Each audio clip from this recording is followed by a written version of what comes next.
महाराजांवर अतोनात अत्याचार घडले होते.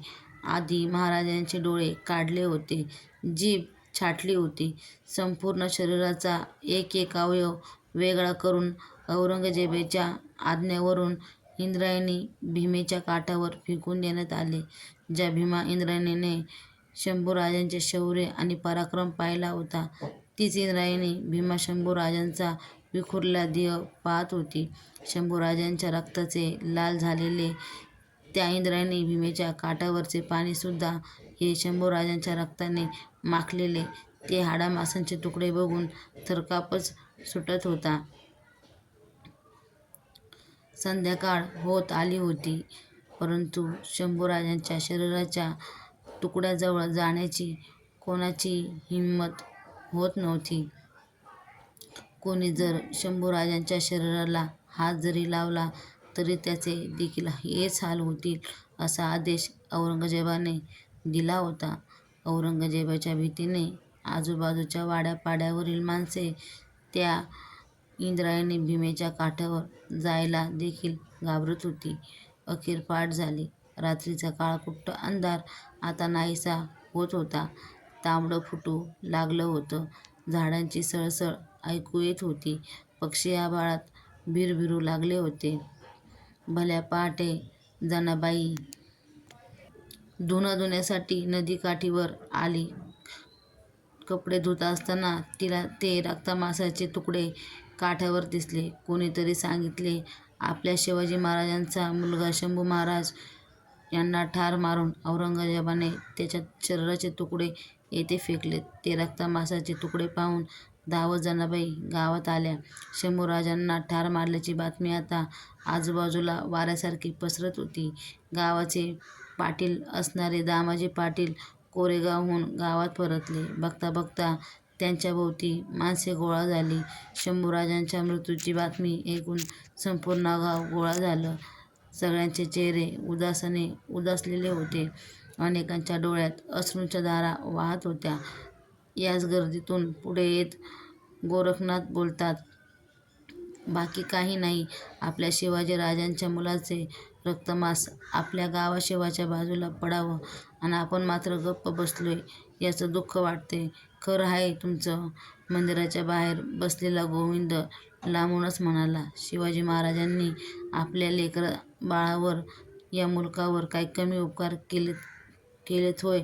आज त्यांच्या लेकराचा आतडी कोथळ आपल्या गावाशिवाच्या जवळ पडावा आणि आम्ही मात्र मूग गिळून गप्प बसलो, हे बरे नाही वाटत बघा. इतक्यात दामाजी पाटील बोलले, मंडळी, तुमच्यापेक्षा शंभूराजांसाठी माझे काळीज जास्त तुटतंय. पण गावाच्या भोवताली 4-5 लाख फौजांचा तळ पडलाय. बादशहाची लय दांडगी हाय, दहशत. त्यानं रक्तामांसाला कोणी शिवू नका असा फर्मान काढलाय. खरं आहे पाटील. आज दिवसभर 10 गावातला फारसा माणूस बाहेर दिसलेला नाही. उगाच बादशहाची. गाव पाटलानं निकाल दिलेला होता. गावकरी आपल्या घराकडे परतले होते. भाकर तुकडा खाऊन अंथरुणावर पडायची तयारी सुरू झालेली होती. पण जनापटरीण मोठी जिद्दीबाई होती. ती थेट राधाई पाटलाच्या वाड्यावर गेली. तिने आजूबाजूच्या आयाबायांना गोळा केले. शिवाजीराजे आणि संभाजीराजांविषयी आधी गोष्टी निघाल्या. त्या आठवणीने साऱ्यांची काळीज हेलावली होती. रात्र बरीच वाढली होती न कोणीतरी तिथून हालायला तयार नव्हतं. मंदिरातल्या गोरखनाथ बुवाला पाटलीणीने बोलावून घेतले. शिवाजीराजांच्या लेकराचं तुकडं बेवारशासारखं नदीकाठी पडलंय आणि आम्ही सारे नर्मदा बांगड्या भरून गप्प. आता मात्र साऱ्या स्त्रिया पेटून उठल्या. चला नदीकाठी चला असा एकच आरवळा उठवला. बाहेर गच्च काळोख, पण साऱ्या लेकीबाळी पदर खोचत एकच निर्णयाने तयार झाल्या. वाड्यातील हा गलका दामाजी पाटलाच्या कानावर गेला. आता झोपलेला पाटील गडबडीने बाहेर आला. कारभारणीने काय हा पोरकटपणा चालवलाय बादशहाने गावावरून? गाढवाचा नांगर फिरवला म्हणजे कळलं का तुम्हाला? कारभारी शिवाजी महाराजांच्या लेकराचं मांस घारी गिधाडांना देण्यापरी आपण आणलेले काय वाईट? असं गाव आणि असा जुलूम हवा कशाला? सांभाळा तुमचं गाव आणि घर. निघालो आम्ही. राधाबाई पाटील तरातरा वाड्यातून बाहेर पडली. तिच्याबरोबर जनापटरीण आणि वडू गावातील समस्त स्त्रीशक्ती झपाट्याने बाहेर पडली. नदीच्या दिशेने त्यांची पावले पडू लागली. हातात काठी घेऊन गोविंद सगळ्यांच्या पुढे होता. एकदाचा नदीकाठ आला. आसमानात काळा अंधार होता. त्यात बादशहाच्या फौजेची भीती होती. सगळ्या आयाबायांनी सहज वळून एकदा पाठीमागे बघितले तर गावातील सगळी मंडळी त्यांच्या पाठोपाठ धावतच नदीकिनारी येत होती. त्यांच्यासोबत दामाजी पाटीलही होते. मध्यरात्री असल्याने औरंगजेबाचे सर्व सैन्य त्याच्या छावणीत डाराडूर झोपलेले होते. त्या काळाकुट्ट अंधारातच गावकरी गावाकडे परतले. काहींनी आपल्या घराकडे धाव घेतली. कोणी शेणकूट आणले, कोणी लाकूड फाटा आणला. दहनाची सगळी तयारी झाली. समोर पेच निर्माण झाला.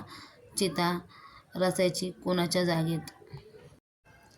जवळील त्याची जमीन दाखवत म्हणाला, या इकडं. मी आम्हा महाराची वतनी जमीन. इथं आमच्या जमिनीत द्या अग्नी. शंभूराजांना समजा उद्या बादशहाचे संकट आले तर कुठंबी निघून जाऊ. आम्हा गरिबांच्या ताटातील हात घालून घुगऱ्या खाणारा राजा आहे माझा शंभूराजांचा असा विचार. आम्ही तिथे गोविंदाच्या जागेत सरळ रचलं गेलं. बादशहाची फौज कधीही अचानक गावात येऊ शकत होती. दामाजी पाटलांना गावातील तरण्या-भांड्या पोरांना गावाशिवारात उभे राहून लक्ष ठेवायला सांगितले. अचानक वैराची घोडी धावत आली तर त्यांना वेशीबाहेरच अडवा. गोफणीतल्या दगडाने लोळवा.